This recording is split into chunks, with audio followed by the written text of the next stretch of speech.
Oui, bonjour, bonjour, bonjour. Voilà, c'est un petit live improvisé comme d'habitude. Je baisse un peu mon volume en attendant que vous vous connectiez. Voilà. Oui, comme je dis, c'est entièrement improvisé comme d'habitude. Donc, je me suis levé, j'ai trouvé qu'il était important de communiquer un peu ce matin au sujet de, comme d'habitude.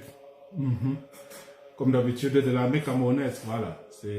Oui, je vois à peu près Déborah, Gisèle, bonjour. Je ne sais pas où tu es. Bon. C'est ici chez moi, c'est 8h bientôt 30 du matin. C'est pour ça que je dis bonjour. Voilà, donc on essaie un peu de... Excusez-moi, c'est ça, c'est dégueulasse ce que je suis en train de faire. Mais bon. Oui, je dis, on va parler un peu continuer un peu dans les thèmes que nous avons eu les, euh, lors de nos deux dernières communications. C'est essentiellement centré autour de l'armée. Donc aujourd'hui, on va un peu parler du commandement militaire. Ah oui, voilà, je ne savais pas que tu étais en France, Déborah. Oui, il est 16h26 et on est toujours à 8 heures de décalage entre nous. Oui, voilà, je dis que c'est aujourd'hui, on va un peu parler du commandement militaire, on va un peu parler de... euh, vraiment, je vais parler dans le commandement en détail. C'est juste me limiter peut-être aux 10 chefs militaires de premier plan. Puis, voir un peu s'il y a quel enseignement tribal et pourquoi, s'il y a un enseignement tribal, qu'est-ce qu'il en est et pourquoi les choses sont ainsi. Et dans la deuxième partie de mon propos, nous allons parler des fonds Covid, euh, des fonds liés à la Cannes 2019. Ne vous y méprenez pas, c'est totalement en rapport et à propos avec ce que je veux communiquer aujourd'hui. C'est que c'est en rapport avec l'armée, en fait. Donc, je ne suis pas un prestidigitateur, je ne parle pas de choses que je ne connais pas. Bon, même si je peux les aborder parfois, c'est pas en prétextant une quelconque qualité dans le domaine. Donc voilà ici, les thèmes que je vais aborder sont essentiellement militaires. Donc si vous voyez le Covid, c'est en rapport avec l'armée. Si vous voyez la Cannes, c'est en rapport avec l'armée. Donc c'est un peu ça. Bon. En attendant que d'autres personnes se connectent, je vais voir si je peux faire aussi, si je peux partager pour que le plus grand nombre soit avec nous. Et je vous invite, vous qui êtes déjà là, oui, voilà, je vous invite, vous qui êtes déjà là, de partager aussi. Et puis, ça ne sera pas bien long. J'essaie un peu juste de... Ah oui, on me dit souvenir, vos souvenirs Facebook, il y a de ça un an, qu'est-ce que je disais? Ok, voilà, c'est ça. Je vais partager dans un groupe le plus célèbre que je connais, c'est le Cameroun, voilà. Ok, voilà. Merci Déborah, merci Déborah. Voilà, on continue un peu sur le rythme des champs militaires. Ça, c'est Sari Mares. C'est pour l'école d'officier que j'ai faite en France. Voilà, c'est un chant tradit, c'est un chant de la tradition de cette école-là. Et puis bon, de temps en temps, je m'amuse un peu à réécouter, à ramener derrière moi des souvenirs qui sont vieux de bientôt une vingtaine d'années. Oui, voilà. Angola Yeondo. Ok, merci de ta présence ce jour parmi nous, à mes côtés, je veux dire. Voilà. Si tu veux partager, tu partages. Emmanuel, Emmanuel, bon après-midi. Je crois que voilà, tu es tu es dans la même zone horaire que Gisèle. Bon après-midi à toi. On parle de l'armée ici, donc tu es le bienvenu ici. Voilà, donc nous sommes déjà à peu près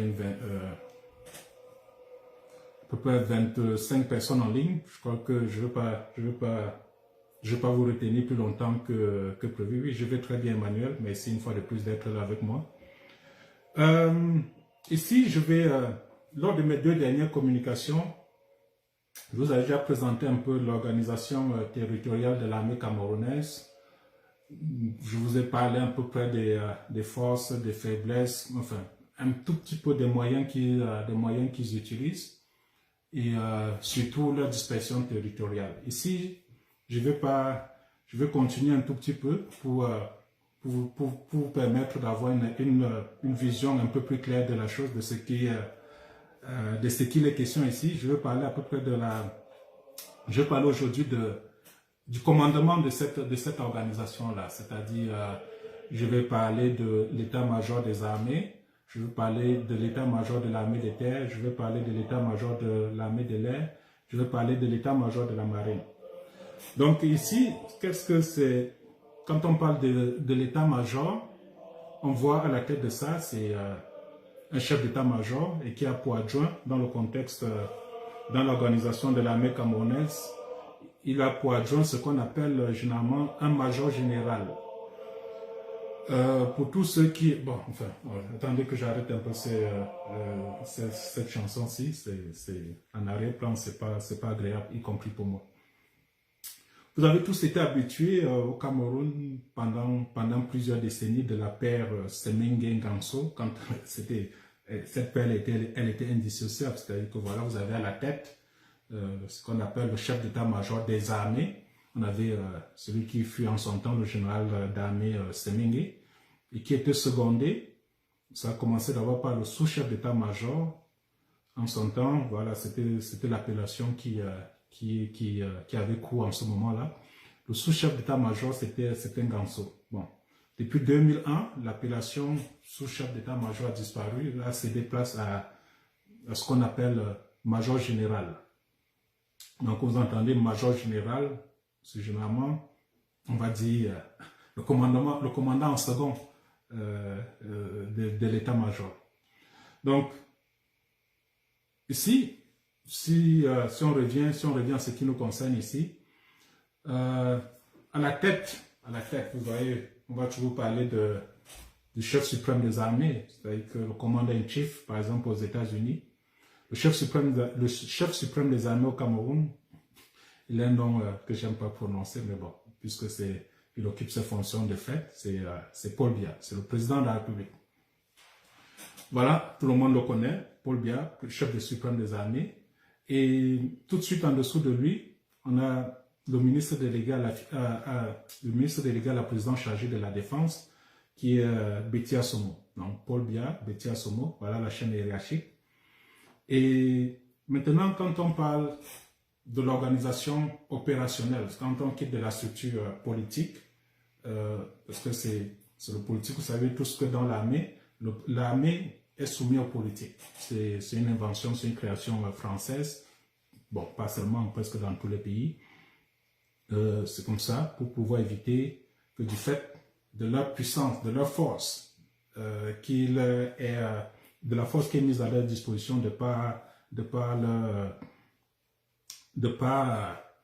l'existence même, pour éviter qu'il y ait abus de ce côté-là, cette force est contrôlée et soumise à l'autorité soumise à l'autorité civile et politique. Donc quand on quitte de la structure politique, Paul Biya, Betty Assomo, on en vient maintenant à l'organisation dite opérationnelle des forces. On a l'état-major des armées. Il ne faut pas croire que l'état-major des armées, les différents états-majors sont soumis à l'état-major des armées. C'est juste qu'en cas de crise, l'état-major des armées prend sous son commandement toutes les forces opérationnelles et à la charge de la conduite des opérations des opérations sur le terrain. Mais dans la vie de tous les jours, l'état-major se prépare à ça et chaque armée Ici, l'armée de terre, l'armée de l'air et la marine a son propre état-major. Il n'y a pas de dépendance hiérarchique entre le chef d'état-major des armées et ces trois différents états-majors-là. Donc, eux tous, ils dépendent, ils sont soumis au ministre de la Défense. Bon, dans ce cas-ci, le ministre délégué. Bon, on a l'état-major des armées à sa tête. Celui qui est responsable de cette structure, c'est le général de corps d'armée, Meka, René Claude. Vous savez tous que c'est un monsieur vieillissant, aveugle, il ne voit plus. Mais c'est toujours lui qui est, il est à la tête de cette structure-là depuis 2001. Ça fait exactement 20 ans. Quand il arrivait, le prétexte était qu'il fallait rajeunir les forces. En ce moment qu'on avait fait passer Semengue en deuxième section. Oui. Non, Semengue avait pris, était passé contrôleur général des armées. Nganso était parti avec lui à l'inspection générale des armées. Bon, quelques années plus tard, ils ont été mis en deuxième section. Quand vous entendez deuxième section, pour les généraux, c'est en fait la retraite. Ils sont plus au service actif. Ils sont en retraite. Mais dans leur jargon, on dit général deuxième section. Donc, vous avez René Claude Meka. Je n'ai pas besoin de vous dire quelle est sa tribu. Vous savez, il est du sud, il est boulot. Il est secondé par le général de division Tchemo Mareto. Bon, Tchemo, si je me trompe pas, il doit venir des hauts plateaux de Baham. Celui qui seconde Meka, en fait, celui qui seconde Meka. Quand on s'en va maintenant à la marine, à l'état, je vais aller dans l'ordre protocolaire. Dans l'ordre protocolaire, après l'état-major des armées, je dis ici c'est ordre protocolaire, ce n'est pas un certain ordre hiérarchique. On a maintenant l'armée de terre, qui est la première des armées au Cameroun. C'est pour ça que dans l'ordre, comment se trouve par l'armée de terre. L'armée de terre, à sa tête, c'est le général de division Baba Soulé. Baba Soulé, vraiment que ceux qui me suivent me pardonnent, je n'ai pas été préparé, je ne suis pas allé regarder exactement de quel coin il vient, mais il me semble qu'il doit être de l'extrême nord, Baba Soulé. Il est secondé par, ici maintenant, le major général de l'armée de terre, c'est le colonel Kemenye Léandre Emmanuel. On va dire, voilà, c'est lui l'adjoint de Baba Soulé. Après l'armée de terre, on a l'armée de l'air, toujours dans l'ordre protocolaire. Dans l'armée de l'air, celui qui le commande, c'est le général de brigade aérienne, abrégé GBA. Comme vous voyez, GBA, c'est général de brigade aérienne. C'est Momha. Momha, il est Bassa puissant. Voilà, celui qui commande l'armée de l'air, à la surprise générale, tout le monde voyait un autre Bassa à sa tête, mais bon, celui qui a pu passer, général, et qui a pris la tête de cette armée. Le Bassa qui était pressenti pour prendre la tête de cette armée-là, c'était Moabel, le grand frère de l'autre que vous connaissez. Le major général de l'armée de l'air, c'est le colonel Yanou Richard. Yanou Richard, voilà, pour mon ami Kamwa La Panthère qui est dans ce live, Yanou, c'est quelqu'un d'Indé. Voilà, on va dire que c'est un Bamanté.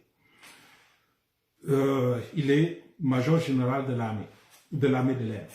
Après l'armée de l'air, nous avons la marine. La marine, à sa tête, le contre-amiral Mendoa Jean. Mendoa, c'est aussi quelqu'un du sud, un boulot. Il a été pendant plusieurs années commandant de la garde présidentielle. Il est parti de là, début justement en 2001, il est parti de la garde présidentielle avec le grade de général pour aller prendre le commandement de la marine. Donc depuis une vingtaine d'années, c'est lui qui est à la tête de cette structure. Et si les choses persistent telles qu'elles sont au Cameroun, c'est Mendoa Jean qui est programmé pour prendre la tête de l'armée après Meka. Donc voilà, c'est Mendoa, c'est lui qui est pressenti pour remplacer Meka. Meka, je ne vais pas vous le rappeler, 86 ans aveugle, Mendoa n'en est pas, il a à peine quoi, 14 ans plus jeune, sans plus. Mais il est déjà aussi au-dessus de, il est déjà dans les 72 ou 114 ans. Je n'ai pas bien regardé l'âge de Mendoa Jean. Mais je vous dis, si tout persiste, si tout reste en l'état, Paul Biya, mourant, incapable de se lever, mais qui, dit-on, est toujours à la tête du pays. Si tout reste comme ça, c'est Mendoa Jean qui prendra la relève de Meka René Claude. Et comme major général à la marine, nous avons ce qu'on appelle le capitaine de vaisseau. Capitaine de vaisseau, c'est l'équivalent de colonel, hein, mais à la marine, on appelle ça capitaine de vaisseau. C'est le capitaine de vaisseau Kenfa Ndormo Emmanuel. Il est de Tchang. Je n'ai pas besoin de le dire quand vous avez Kenfa, voilà, ou bien Ndormo, c'est forcément de la Ménois, de Tchang plus précisément. Qu'est-ce que nous voyons donc? Nous avons, si nous prenons les 4 états-majors, on va dire le commandement est plus ou moins diversifié dans ces 4 états-majors. On a 50% des postes sont occupés par les Boulous, le sud Cameroun. On a le nord, quand je parle ici, c'est le nord, je vais dire l'Adamawa, le nord et l'extrême nord. Le grand nord qui a 25% du commandement, le général de division Baba Soulé. Et enfin, on a aussi le littoral qui occupe les 25% restants. Donc ici, c'est le général de brigade aérienne Momha. À la surprise générale, si vous avez bien constaté, 100% des postes d'adjoints sont occupés par les gens de l'Ouest. 100%. Quand on regarde d'abord à l'état-major des armées, le général de division Tchemo, on va à l'armée des terres, nous avons Kemenye Léandre. Nous allons à l'armée de l'air, nous avons Yanou Richard, le colonel Yanou Richard. Et à la marine, nous avons le capitaine de vaisseau Kenfa Ndormo. Voilà. Vous savez tous que Paul Biya, il a une vision très ethno-tribale, ethnocentrique de la gestion des affaires du pays. Et on en vient à se demander, mais pourquoi est-ce que 100% des postes en second dans les armées peuvent être occupés par les gens du même tribu? Si c'était les Boulous, ça aurait été évident. Bah oui, voilà, on est ici dans une logique, dans la même logique, c'est la logique de domination, de prédation et de contrôle absolu de pouvoir. Mais c'est quand même intriguant de voir que tous les adjoints des états-majors sont de l'Ouest Cameroun. C'est intriguant. Moi, je suis resté, je dis, mais qu'est-ce qui se passe? C'est dans la logique de gestion du pouvoir de l'homme Biya, c'est difficile de comprendre. C'est difficile de comprendre. J'ai un peu essayé de regarder le cursus de tous ces personnages-là. Et non, je ne vais pas dire qu'ils sont particulièrement brillants, plus brillants que les autres, y compris les Boulous même. Ils ne sont pas particulièrement plus brillants. Yanou Richard, il est de l'armée de l'air, c'est un pilote. Mais la dernière fois que, de mémoire, hein, je l'ai vu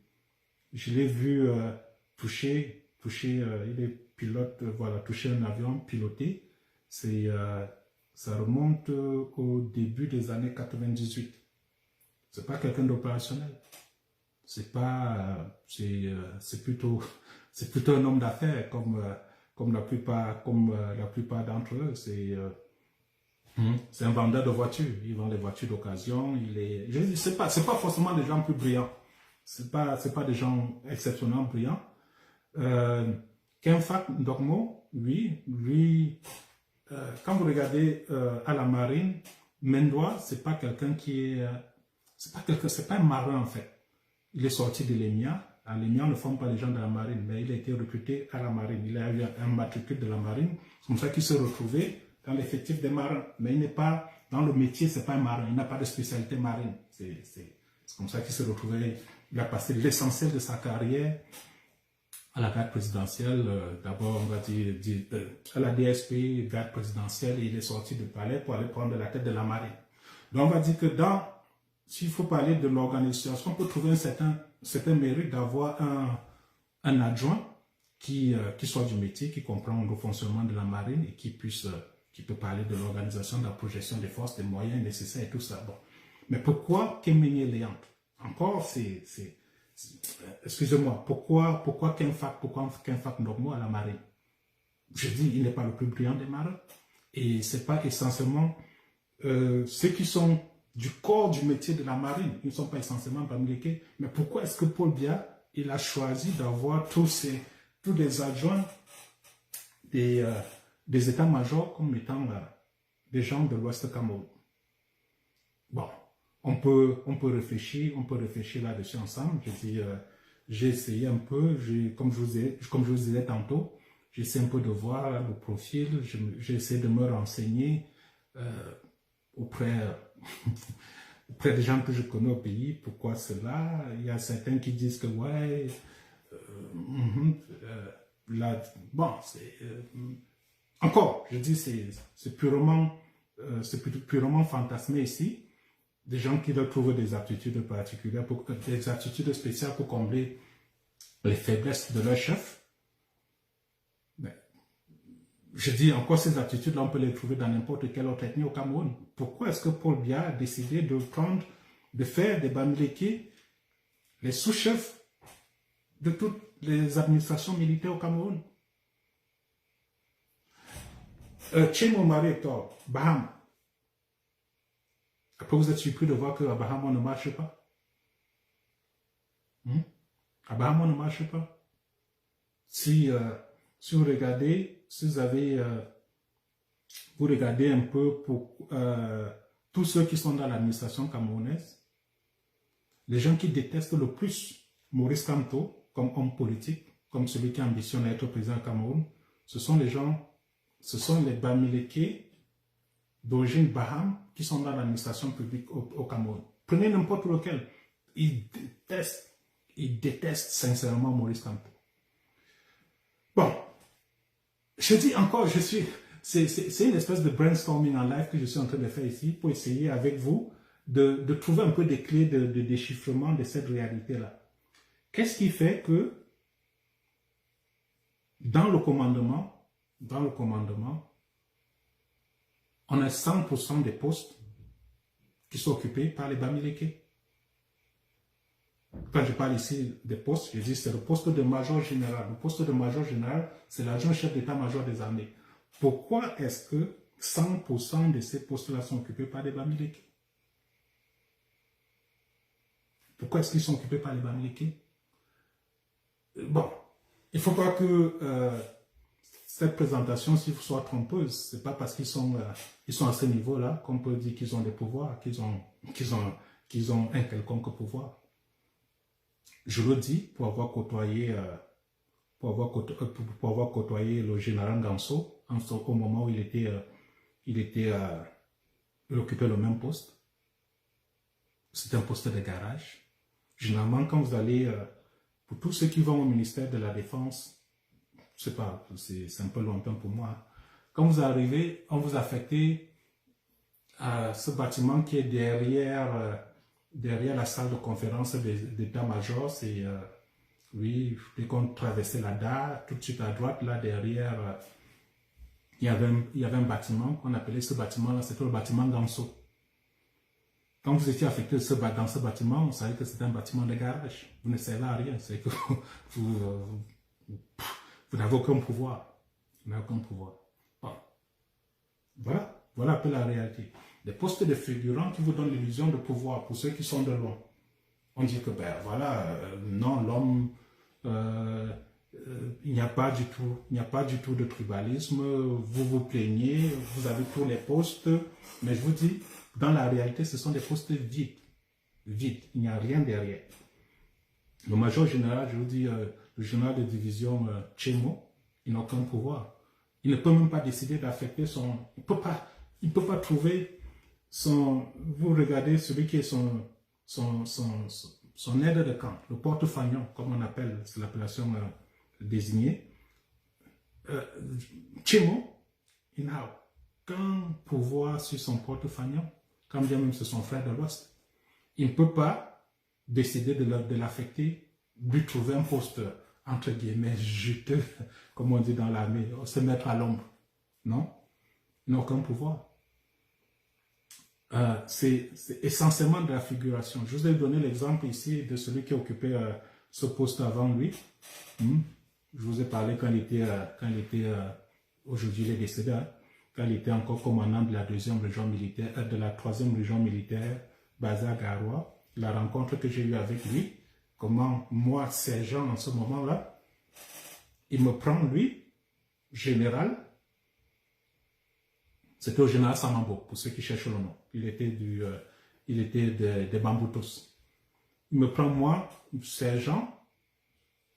Bon, Bamileke peut-être comme, pas peut-être, Bamileke comme lui, mais venant de Yaoundé pour une mission, c'est où il me dit, sergent, s'il vous plaît, retournez à Yaoundé pour essayer de faire passer ce dossier pour moi. J'ai dit, tout général qu'il était, aucun pouvoir, rien, pas du tout. Il est descendu dans la même dimension, on l'a affecté, il était major général de l'armée, il est décédé à ce poste-là, toujours sans pouvoir. Qu'est-ce que je vais dire, il y a encore quoi d'autre dessus. Je côtoyais Nganso, voilà, il fallait faire comme on suivait le dossier, donc j'avais un dossier, il fallait le suivre, et on me dit que ça passait par Nganso. Je suis allé voir Nganso. Nganso lui m'a dit qu'il ne peut rien, il ne pouvait rien, il n'a pas de pouvoir, donc c'est ça, tous ces, que ce soit Kenfak à la marine, que ce soit Yanou à l'armée de terre, à l'armée de l'air, ou Kemenye à l'armée de terre, ils sont à la tête, ils occupent des postes honorifiques en fait. Donc sans pouvoir, que ce soit administratif, financier ou bien opérationnel, ils n'ont aucun contrôle. Bon, je sais pas. Comme je vous ai dit tantôt, c'était un exercice de brainstorming. J'essaie de trouver une raison. Qui fait sens. Pourquoi est-ce que toutes ces personnes-là sont de l'Ouest Cameroun? Je donne des pistes de réflexion. Je ne suis pas en train de dire que ce qui est, c'est la réalité. Je ne suis pas en train de dire que ce qui est, ce que je dis, soit vrai, mais j'essaie juste de présenter les éléments pour que tous ensemble, on essaie de trouver une réponse fiable. Qu'est-ce qui a conduit l'homme Biya à confier ces responsabilités-là à des gens qu'il redoute le plus lui-même? Bon. Si on continue à être un peu plus, à descendre maintenant un peu plus bas, au niveau opérationnel, ceux qui tiennent effectivement détenteurs de l'âme, détenteurs de la puissance, vous allez voir que dès qu'on commence à descendre maintenant au niveau des responsables des unités militaires, ça n'existe plus. Ça n'existe plus. Que ce soit la GP, que ce soit, je dis, tous les commandements, je vous ai parlé des brigades d'infanterie motorisées, je vous ai parlé des chefs de section militaire, je vous ai parlé un peu même de l'armée de l'air. Vous regardez, il n'y en a pas. Bon. Le commandant de la base aérienne 301 à Garoua, oui, c'est un Bamileke. Mais, bon bref, c'est quelque chose qui me dépasse. Quand on va mettre ça dans le contexte de la gestion tribale, c'est quand même un peu intriguant. C'est un peu intriguant. C'est difficile à comprendre. Pourquoi, en fait, il y en a beaucoup à des postes de responsabilité si élevés. Même si c'est purement figuratif. Pourquoi essentiellement les Bamileke à ces postes-là? Pourquoi? Je vous dis 100% des postes d'état-major, des adjoints de ces postes-là sont Bamileke. Est-ce que ça dit que Paul Biya n'est pas tribal? C'est très naïf de dire de répondre par l'affirmatif à cette question-là. C'est très naïf parce que quand vous vivez la réalité, les populations qui veulent la réalité de l'exercice du pouvoir militaire au Cameroun doivent vous dire que ce soit les commandants de brigade, c'est là où ça commence, les commissaires de police, ces inspecteurs de police, tous ceux qui ont la puissance répressive. Vous allez vous renseigner, vous allez voir qu'ils viennent essentiellement de la même région, le centre-sud, pour ne pas nommer ces régions-là. Mais maintenant, quand on arrive dans les bureaux à Yaoundé, vous allez voir, je vous dis, vous allez à l'état-major de l'armée de terre, vous serez surpris que le patron des lieux soit Bamileke. Vous allez à l'armée de l'air, même chose, le patron des lieux, il est Bamileke. La marine, Kenfap, il est Bamileke.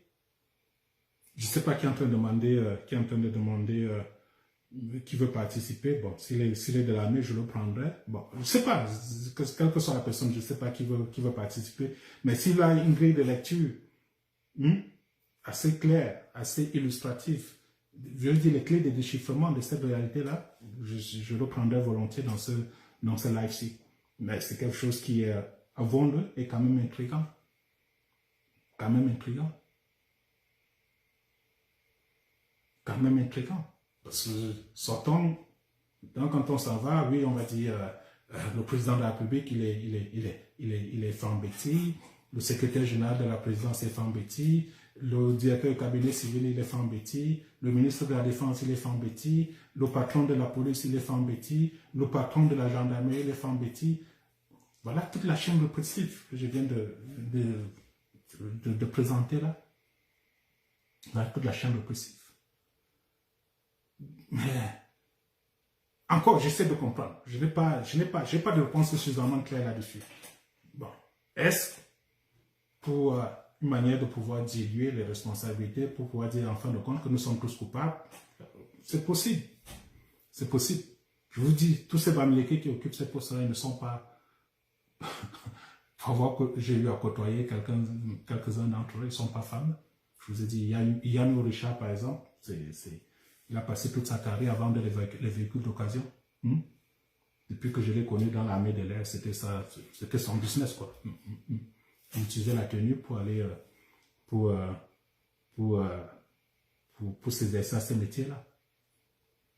Non, je ne connais pas une quelconque compétence particulière qui le prédispose à être plus adapté à ce poste-là qu'une autre personne d'une autre tribu au Cameroun. Mais Paul Biya a voulu que tous les chefs d'état-major adjoints des armées soient Bamileke. C'est sa logique à lui de gestion du pouvoir. Voilà, c'est un fait que je voulais partager avec vous pour que tous ensemble, tout ce que je suis en train de faire ici, là, c'est pourquoi on essaie un peu de voir toujours qu'est-ce que nous pouvons faire, quelles sont nos forces, quelles sont nos faiblesses, qu'est-ce qu'il est possible d'entreprendre pour pouvoir neutraliser ce système-là. C'est dans ce sens-là que je le dis, que je présente tout ceci. Ce n'est pas parler pour parler, ce n'est pas parler dans le vide. Enfin, peut-être je parle dans le vide, mais l'idée qu'il y a derrière, quand je me lève, je dis que je veux tourner, je veux mettre ma caméra en marche pour communiquer avec vous, c'est pour vous présenter ces réalités-là, pour qu'ensemble nous essayons un peu de voir ce qui est possible de faire. Par où on peut passer pour essayer d'atteindre nos objectifs. Non, je dis tout de suite, c'est pas parce que Tchemo, vous voyez que vous avez Tchemo et Baham, que vous allez l'appeler pour dire qu'on fait comment. Non, il ne vous prendra même pas au téléphone. Non, il ne veut pas. Il se croit être l'homme le plus épié de la terre. Donc, il fait tout pour démontrer sa fidélité au système, en s'éloignant au maximum de tout ce qui pourrait être, ce qui pourrait prêter à confusion. C'est-à-dire que si vous voyez, si on associe Tchemo à Ngassam, ça peut être dangereux pour lui. Donc, ne croyez pas que je vais appeler, je vais essayer de lui écrire, il va me répondre, il ne me répondra jamais. Il ne me répondra jamais. Ce sont des trucs qu'on fait que Paul Biya, en organisant, et, rien qu'en regardant ces statistiques, il est difficile de dire que Paul Biya est tribaliste. En regardant ces statistiques, je vous dis 100% de ces postes-là sont entre les mains de Bamileke. 100% de ces postes sont entre les mains de Bamileke. Quel est le message que Paul Biya veut nous faire passer? Quel est le message? Je dis, j'ai perdu des cheveux en essayant de comprendre ça. Et j'en perds toujours parce que tous les jours, je dis que c'est quand même fou. C'est quand même fou.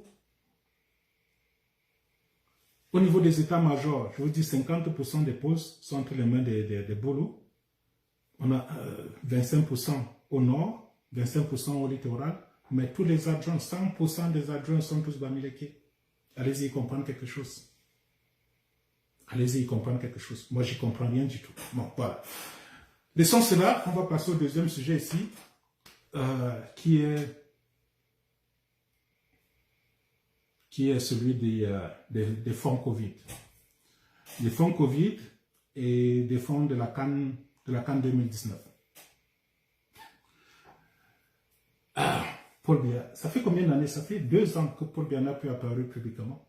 Paul Biya, il est, je veux dire, dans l'exercice, dans un exercice opérationnel,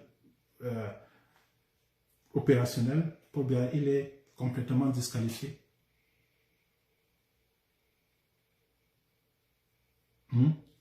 Il est complètement disqualifié. C'est pas quelqu'un qui peut tenir une opération. C'est pas quelqu'un qui peut conduire une armée. C'est pas quelqu'un qui peut. Il est complètement inopérant. Si on veut rester toujours dans le domaine opérationnel, je dis avec vous ici là que Paul Biya, il est un homme mort. Il est mort dans la mesure où il est complètement inactif. Il est complètement absent.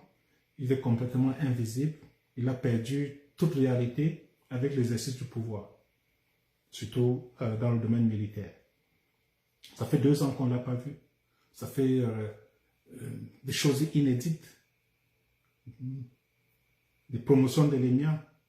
Depuis que ces pays existent, là, depuis 1961 que les promotions de l'ENIA, on a commencé à produire des promotions à l'ENIA. Elles ont toujours été elles ont toujours été présidées par celui qu'on appelle affectueusement le chef suprême des armées, par le président de la République. Mais Paul Biya, pour une fois, il est venu dire que non. Il est Alain Gap. Je vous ai dit que d'un point de vue opérationnel, parce que je parle toujours ici en rapport avec l'armée, d'un point de vue strictement opérationnel, même stratégique, parce qu'on va toujours dire que l'idée politique vient, et puis maintenant les militaires transforment cette idée politique en idée stratégique et puis opérationnelle par la suite. Il n'est plus en mesure de donner une certaine direction à l'armée camerounaise aujourd'hui. Comme je disais tantôt, même présider l'ENIA, il en est incapable, de sortir de l'ENIA, il en est incapable. Le 20 mai, qui est l'illustration ultime de l'attachement, du raffermissement des liens, qu'on va dire des liens armée-nation, tout ça est passé par perte et profit. Parce que Paul Biya, il est, d'un point de vue strictement opérationnel, il est mort. On ne peut pas se lever, l'armée ne peut pas se lever et rendre les honneurs à quelqu'un qui est allongé.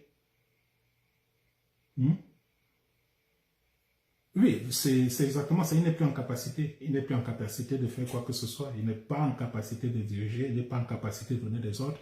Il n'est pas en capacité de pouvoir mettre cette armée en mouvement. Bon, je sais que ça fait 2 ans qu'on ne l'a pas vu. Et pour nous, les Camerounais, on sent qu'on commence à être habitué à ça. On se dit que c'est normal. Il est comme ça. Il est paresseux. Il est feignant. Mais les symboles même de ce qu'ils appellent la République en train d'être en train d'être piétiné par cet homme-là. Il est en train d'être piétiné. Et je vous le dis encore, tout ce que j'ai dit ici, ne vous y méprenez pas, c'est pour vous donner la pleine information pour que vous-même vous puissiez décider de ce qu'il y a lieu de faire. Vous avez peur de sortir pour marcher parce que vous dites que voilà, vous avez toujours l'impression, l'illusion de puissance de Paul Biya. Vous avez l'illusion de puissance de son armée. Il vous a montré qu'il est un homme, hyper puissant, un homme très fort, ce qui fait que tout le monde a peur. Mais je vous dis que dans la réalité aujourd'hui, il n'est plus que l'ombre de lui-même. Et c'est pour ça que je vais vous parler des fonds Cannes 2019 et Covid. Beaucoup dans l'imagerie populaire aujourd'hui, c'est pas juste une vue de l'esprit. Tous les gestionnaires des deniers publics au Cameroun sont des rapaces. La preuve de leur cupidité n'est plus à démontrer ici. Ok? Dès qu'il y a 1 centime qui entre dans les caisses, le premier réflexe, c'est de les détourner, mettre à l'abri dans leur compte personnel. Mais ce que je veux dire ici, là, ça va un peu surprendre beaucoup d'entre vous, pour vous dire que les fonds Covid et les fonds Cannes 2019 ont été entièrement mis à la disposition du fonctionnement de l'État camerounais, et tout principalement de l'armée camerounaise. C'est-à-dire que c'est des fonds qui ont été détournés de leur mission initiale pour aller vers une autre mission qui est plus importante pour les tenants du pouvoir au Cameroun, qui est cette mission de domination, cette mission de répression, cette mission de coercition à travers les armées. Qu'est-ce qu'il en est ici là? Si vous regardez un peu partout, on va dire que l'armée camerounaise, c'est à peu près 50 000 hommes. Aujourd'hui, d'un point de vue opérationnel, ok, il y en a 20 000 qui sont tous les jours déployés dans les régions anglophones et dans la partie septentrionale du Cameroun pour combattre ce que le pouvoir camerounais qualifie de terrorisme. Ça fait 20 000 hommes par jour qu'il faut entretenir. Le salaire le plus bas dans l'armée camerounaise, le salaire le plus bas quand vous êtes soldat de deuxième classe, ce qu'on appelle le 100 gallons, c'est 37 000 francs CFA. Quand on dit 37 000 francs CFA, ce n'est pas le salaire brut, c'est le net à percevoir. Quand vous partez toucher votre fiche de paye, après toutes les déductions, ce qui vous reste à percevoir, c'est de l'ordre de 37 000 francs CFA. Surtout pour ceux qui sont déployés à Yaoundé, à Douala, c'est impossible de vivre avec ces 37 000 francs. Donc, voilà les guerres qui ont été suscitées au nord-ouest et sud-ouest. À côté de ça, il y a une guerre qui est subite dans la partie septentrionale du Cameroun. Toutes ces guerres, celles suscitées et subites, tout ça réuni, demande environ 20 000 hommes à entretenir chaque jour. Je passe pas, parce que guerre ou pas guerre, chaque soldat, comme employé, il a besoin, il doit être rémunéré. Donc, c'est un employé de l'État, ils ont leur salaire. Mais juste pour faire face à cette guerre, pour les envoyer sur le terrain, chaque personne qui est déployée sur le terrain, vraiment de soldats jusqu'au... tout n'importe quel soldat, de ces 20 000 personnes, chaque personne reçoit par jour 2 000 francs de prime d'alimentation, comme s'ils n'étaient pas déjà nourris. Et ils reçoivent, en sus de ça, 1 000 francs de prime de risque.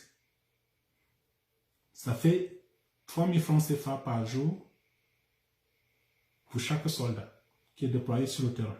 Nord-ouest, sud-ouest et l'extrême nord. Par 20 000. Vous voyez déjà ce que ça représente comme charge journalière pour cet État-là.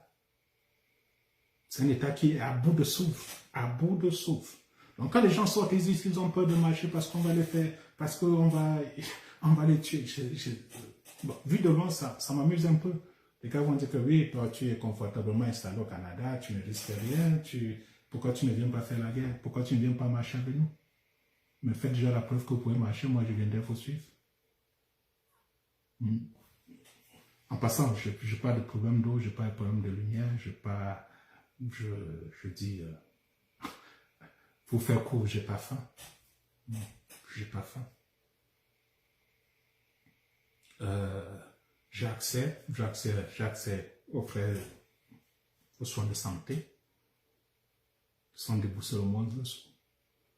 Tout mon rêve, c'est que ce que je bénéficie ici soit aussi accessible aux gens au Cameroun. C'est pour ça que je suis debout pour dire aux gens que ce que vous vivez au Cameroun est absolument dégueulasse, répugnant.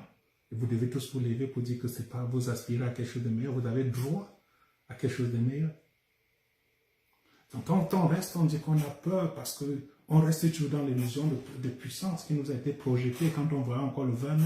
Encore tous ces véhicules militaires que vous voyez le 20 mai, ils sont repeints dans la semaine qui précède le 20 mai, dans la semaine du 20 mai là. C'est là où on repeint ces militaires. Vous allez tous au quartier général parce que c'est là-bas où ces matériels sont stockés. Vous allez à la base aérienne de Yaoundé, vous allez voir ce qu'on fait la veille du 20 mai.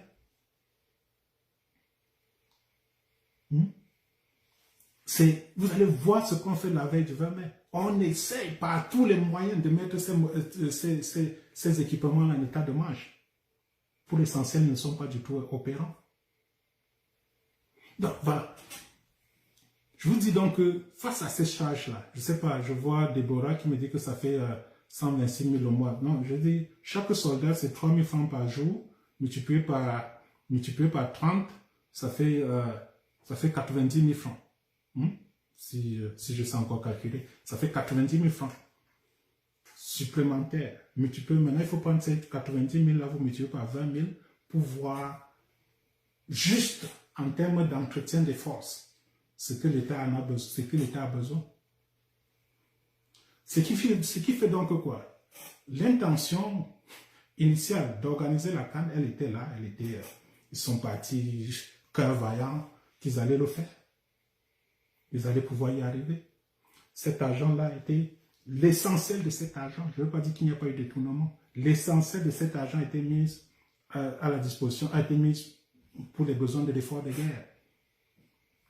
Même chose pour les fonds Covid. Dès qu'on a eu les 185 milliards, c'est la manne inespérée. Tout ça a été mis à la disposition de l'effort de guerre.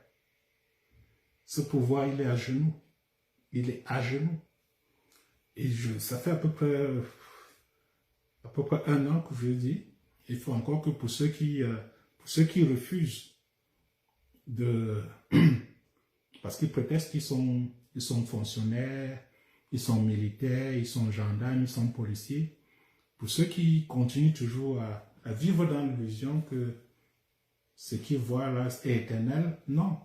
Les moyens qu'ils ont se sont pour l'essentiel asséchés. Le Cameroun aujourd'hui, pour pouvoir faire face à ses besoins de fonctionnement, doit faire recours à la dette. Quelque chose qui n'est pas du tout tenable. Pas du tout. Donc, je vous dis, les 3 000 milliards de la CAN sont partis ont été mis à la disposition de la guerre au nord-ouest, au sud-ouest et dans la partie septentrionale du Cameroun.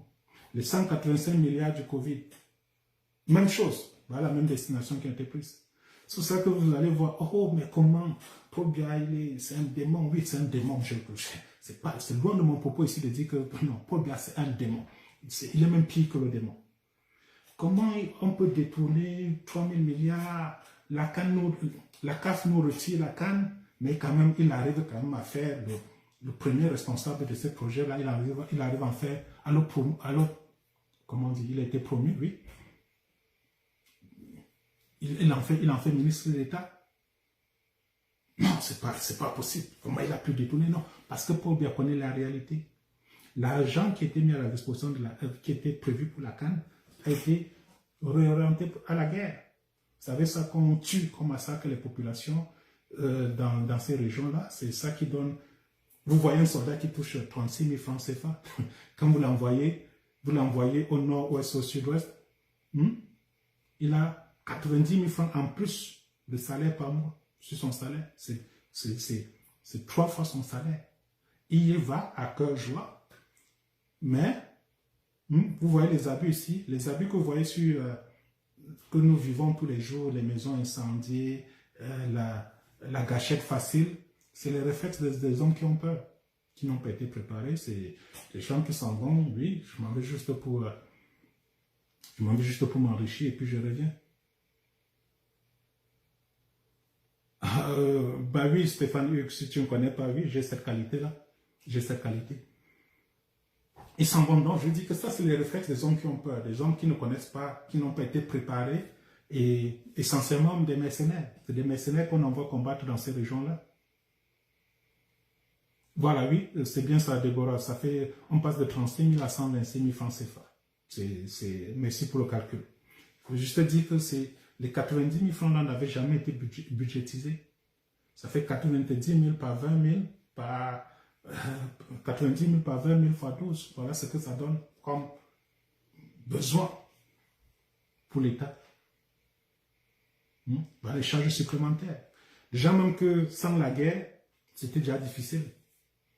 En plus de la guerre maintenant, voilà, tout ce qui entre dans les caisses de l'État, le premier objectif c'est on paye les fonctionnaires, on paye les mercenaires que nous avons envoyés sur tous les fonds de guerre. Tout ça pour la gloire du chef inexistant, mort pour certains. Et on se donne toujours l'illusion que le pays est gouverné. Le pays est gouverné ici par un esprit purement de mercenaires, d'un esprit de mercenariat.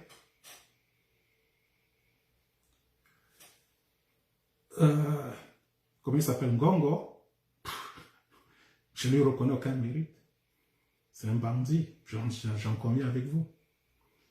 Mais l'argent, ce qu'on lui prête, puisque Paul Biya sait que Ngongo n'a pas détourné 3 000 milliards, c'est pour ça qu'il est devenu ministre d'État. Ngongo a exécuté fidèlement les ordres qui lui avaient été transmis, qui étaient d'entretenir les militaires qui sont au front de guerre. De les entretenir. Vous voyez aujourd'hui le cinéma, on vous dit que Maouda Manachi, il a détourné les fonds Covid, il y a un audit. Non, c'est un prétexte. C'est un prétexte parce que ceux qui ont fourni ce fonds ont demandé un peu de compte. Le FMI a demandé que voilà, on vous a donné 185 milliards, qu'en avez-vous fait? Il faut trouver des victimes. On ne va pas leur dire qu'on a pris ça pour aller faire la guerre, pour aller tuer les populations au nord-ouest et au sud-ouest. On a pris cet argent pour entretenir ceux qui tuent au nord-ouest et au sud-ouest. Ceux qui ont, s'il faut chercher là où cet argent est parti, c'est à ces personnes-là qu'il faut demander des comptes. C'est à l'armée camerounaise qu'il faut demander des comptes. Pourquoi vous avez pris l'argent qui ne vous appartenait pas pour commettre ces exactions? Ceux qui ont détourné l'argent de la CAN, ceux qui ont détourné l'argent de Covid, c'est eux qui détournent. Tout ce qui se passe aujourd'hui, quand on entend que ce détournement massif-là, c'est essentiellement du fait de la guerre au Cameroun. Voilà la réalité. Voilà la réalité qu'il y a. J'étais en train de dire ici, là, qu'il y a à peu près 1 an que je vous annonçais, j'annonçais qu'il devait y avoir une baisse des salaires au Cameroun et qui, cette fois-ci, n'aura rien de celle qu'on a connue en 1994, où dans l'imagerie populaire, les hommes en tenue avaient été préservés. Maintenant, ça va être une baisse générale.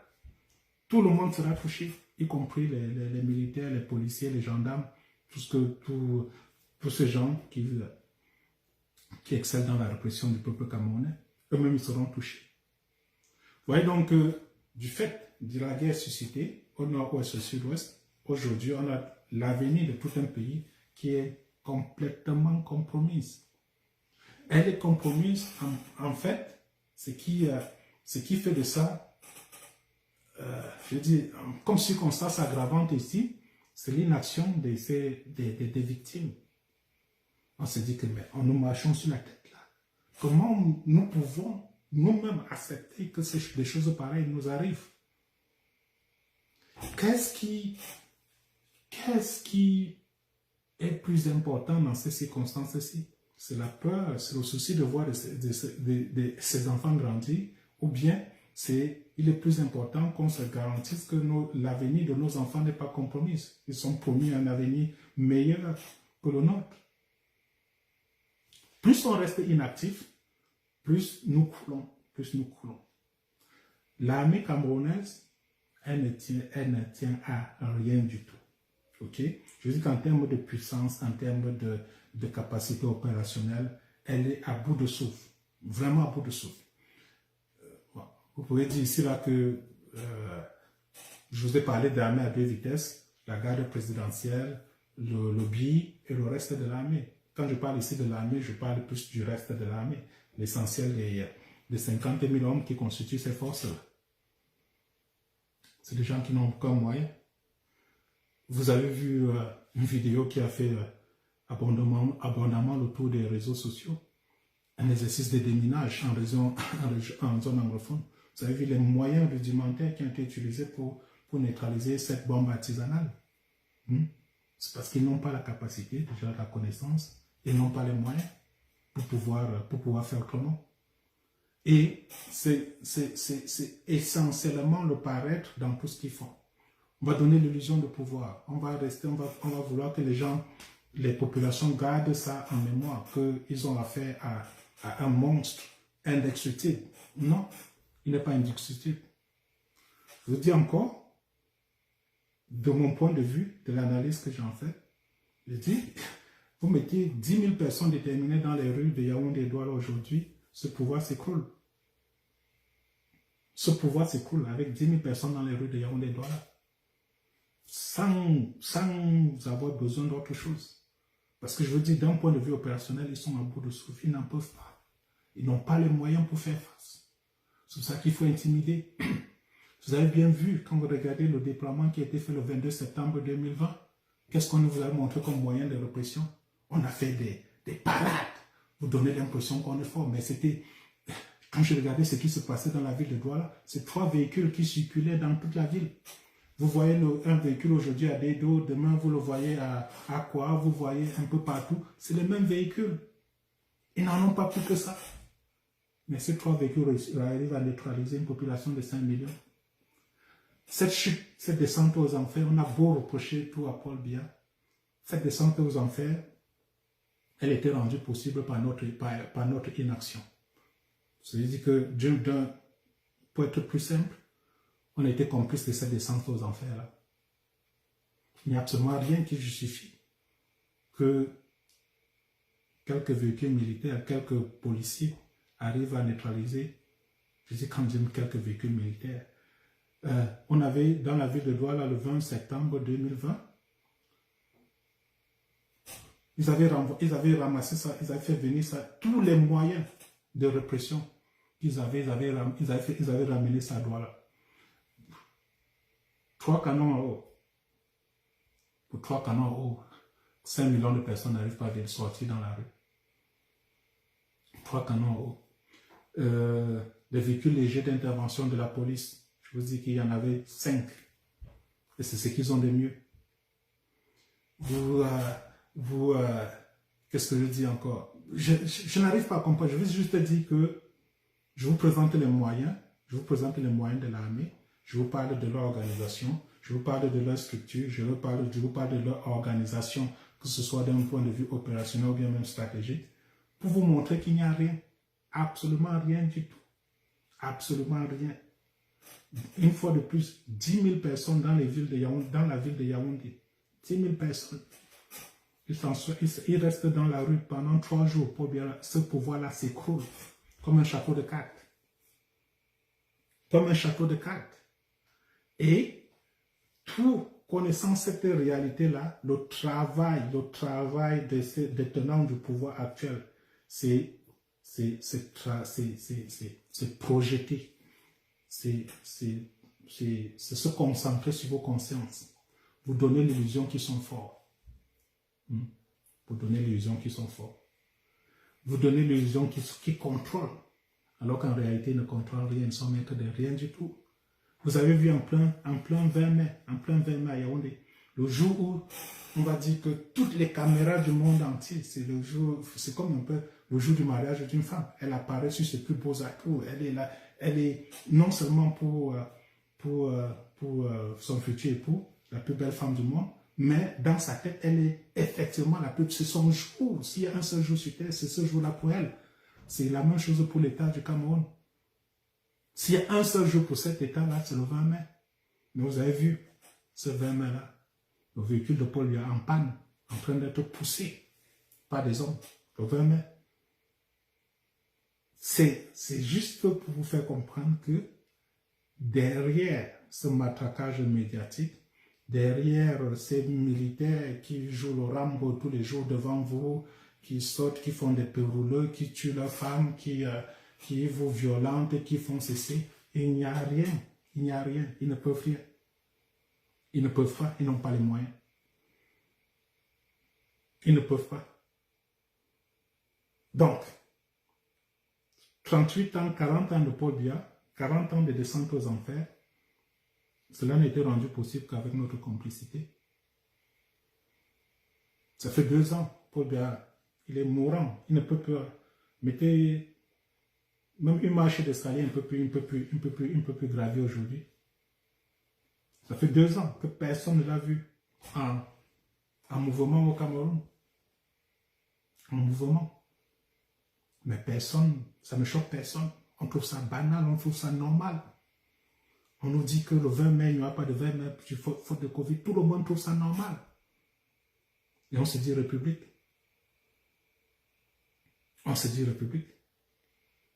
C'est, comme quelqu'un a dit, c'est ce qui a condamné ici, ce n'est pas la méchanceté des dirigeants, mais c'est plutôt l'inaction des justes.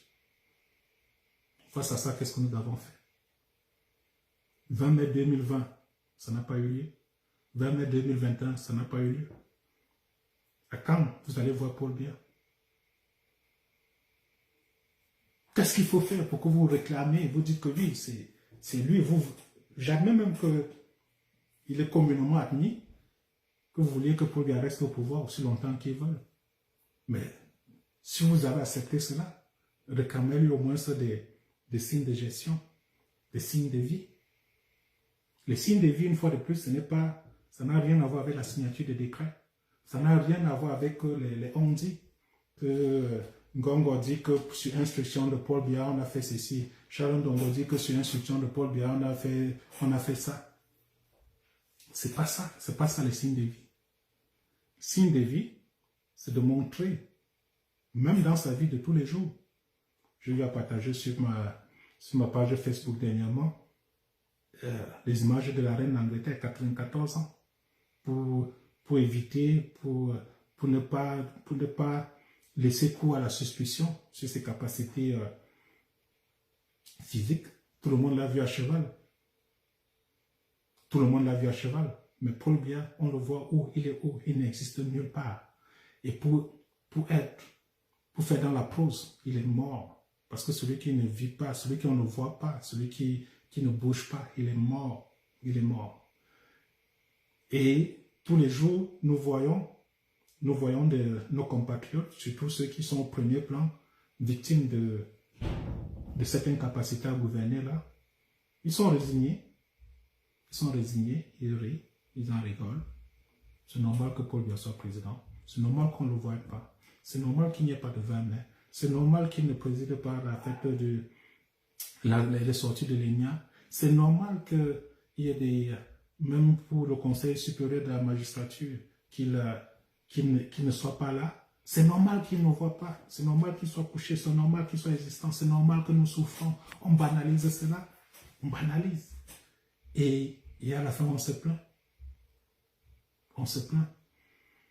C'est quelque chose...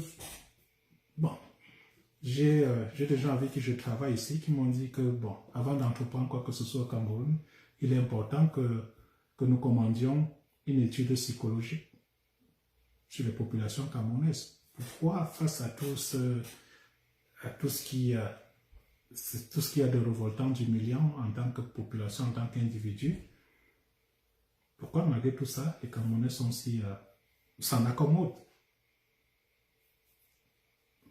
au tribalisme possible, la cupidité possible, ou bien autre chose. On essaie tous de comprendre parce que, comme je l'ai dit tout à l'heure sur l'organisation de l'armée, 100% des postes bamileke. Pourquoi? Pourquoi est-ce qu'il y a une misère absolue? Proportion, on ne peut pas, c'est difficile de quantifier le niveau des misères au Cameroun, mais à l'observation, tout le monde voit que ça atteint des proportions ou bien des profondeurs assez désespérées. Pourquoi malgré cela, ces populations sont si calmes? Ces populations sont si résignées? Bon, voilà. C'est des pistes de réflexion.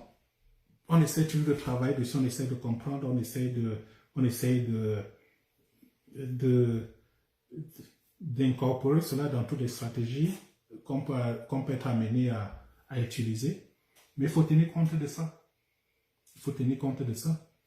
Vous avez aujourd'hui, même si vous montez une colonne de rebelles entre les guillemets, vous commencez à entrer dans un village au Cameroun, vous allez voir, vous serez pourchassé par les populations locales. Vous serez pourchassé par les populations locales. Pourquoi? Parce que elles ne veulent aucun problème avec Yaoundé. Quel que soit le coin, je vous dis, à Bamanté, regardez encore les gens qui sont allés livrer Rosan Genjimeni, encore qu'ils n'étaient pas en situation de rébellion. Regardez. Ceux qui sont allés la livrer. Si vous venez aujourd'hui à Bamanté, vous dites que voilà, vous cherchez un refuge comme rampe de lancement d'une campagne vers Yaoundé. C'est les populations locales qui vont aller vous livrer. Alors que vous êtes en train de prendre des risques au niveau humain, au niveau matériel, que vous compromettez tout ce que vous avez en espérant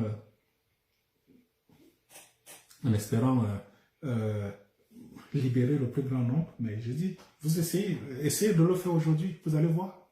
Vous allez voir. Et ça n'a rien à voir avec l'homme d'hier. C'est mon point de vue. Hein.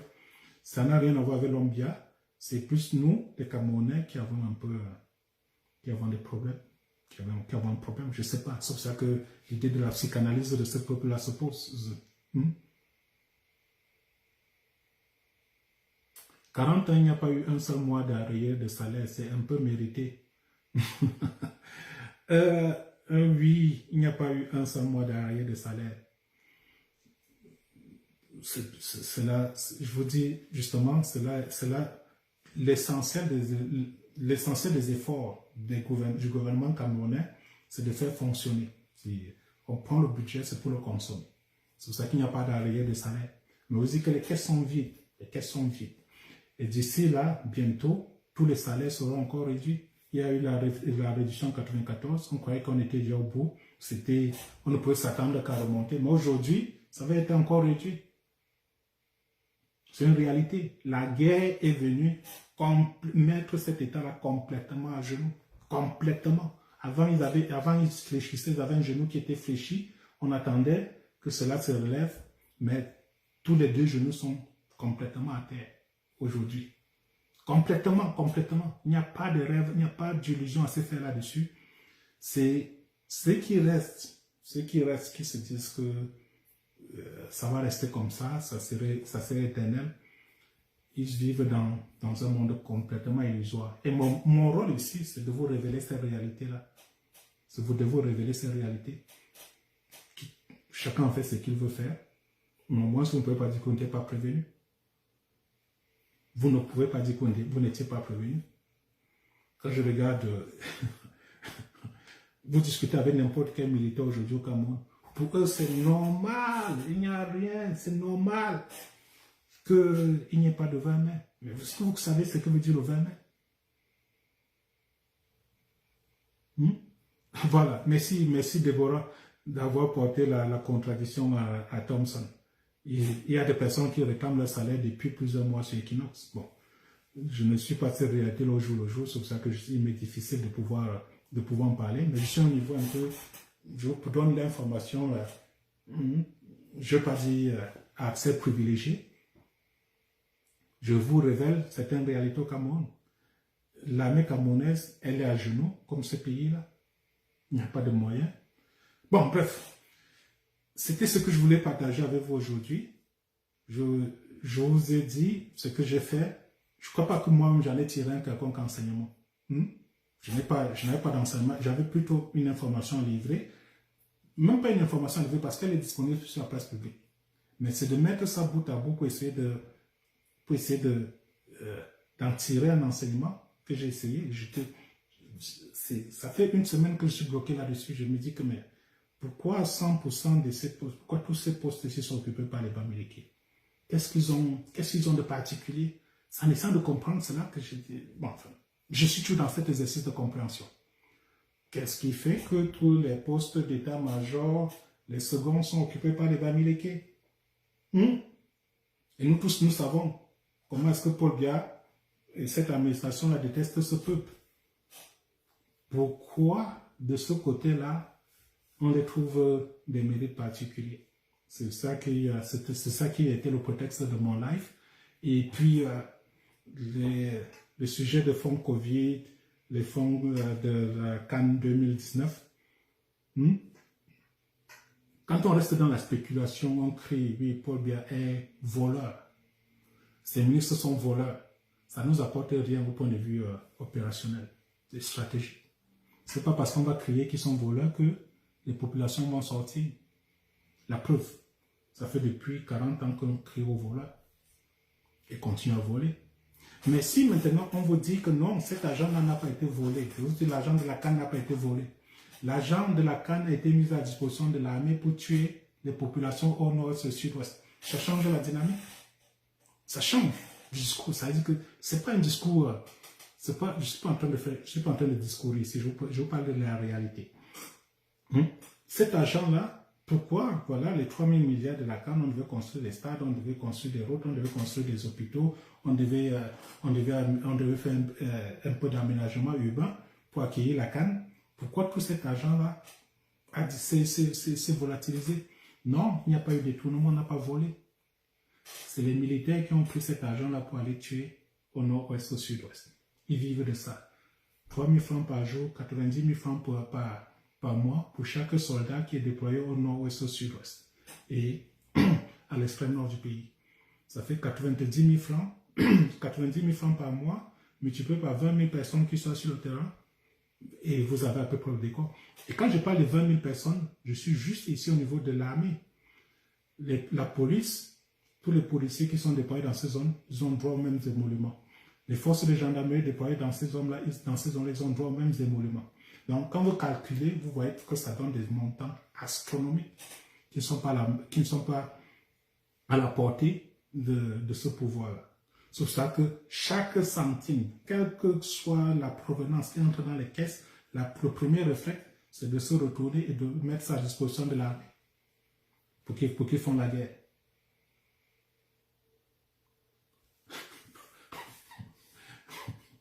Bon, je ne sais pas pourquoi est-ce que Thomas est en train d'insister que tous les salaires sont payés. Peut-être de sa position, il a une vue globale sur tous les salariés de l'État camerounais. Mais moi-même, de mes propres yeux, j'ai vu quelques gens d'université réclamer des primes.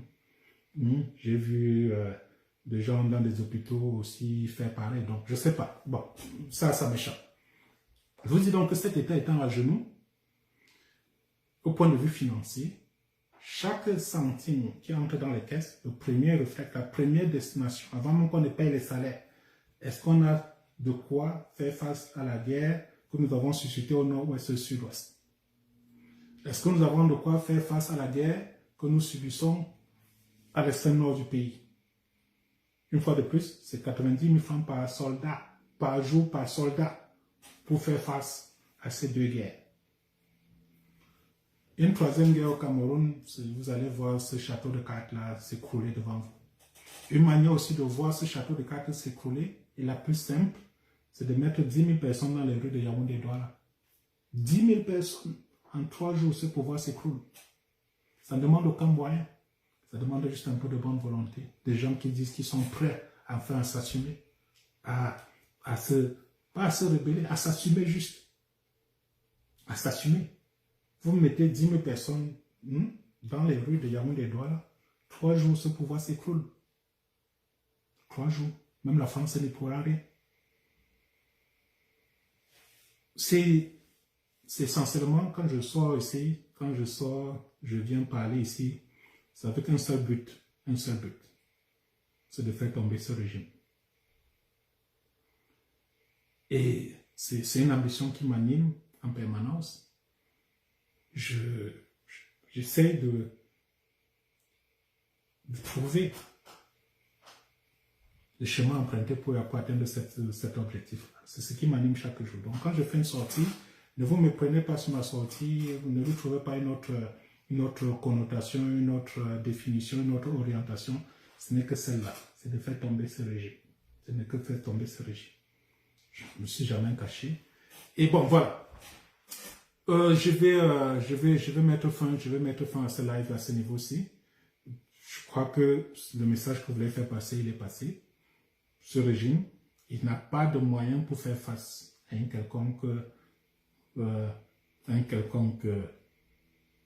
un trouble additionnel dans ce pays-là. Pour plusieurs raisons. La première raison, c'est que le leadership, il est inexistant. Tous ceux qui sont, que vous prenez, je vais vous donner même, je vais tester la nominatif. Vous prenez Ngongo, vous prenez Meka, René Claude, vous prenez Betty Assomo. Voilà à peu près, on va dire que dans la chaîne de répression, voilà les 3 personnes clés dans ce pays. Vous vous demandez quelle est la dernière fois qu'ils ont vu Paul Biya. Je dis que la dernière fois qu'ils ont vu, ils n'ont pas vu Paul Biya. Quand vous voyez les autres, quand vous voyez maintenant aujourd'hui, même on dit sur instruction de la présidence du président de la République, personne n'y croit. Le leadership, il est inexistant. C'est d'abord